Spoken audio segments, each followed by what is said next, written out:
So yun mga bossing, ngayong araw magluluto tayo ng sibaweng. Nalinisan na pala yan. Napakuluan ko na rin sa suka.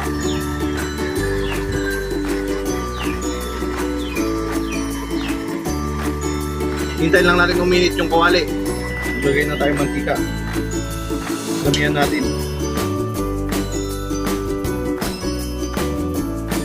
Lagay na natin yung sibaweng. Unahin natin ito bago yung mga ricado para maging crispy.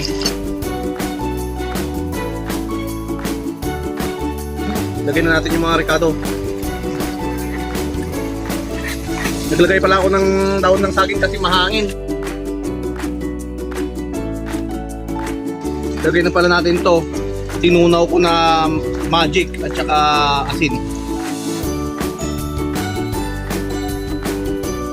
Lang natin maikaan yung tubig, tapos pwede na. So yun, pwede na, sampulan na natin. So yun mga bossing, titikman na natin. Napaka-solid mga bossing.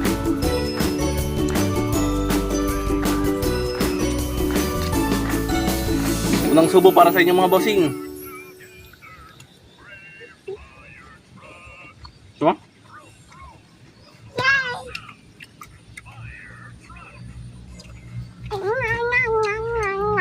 Sarap mga bossing. Solid. Ayaw tikman ni madam.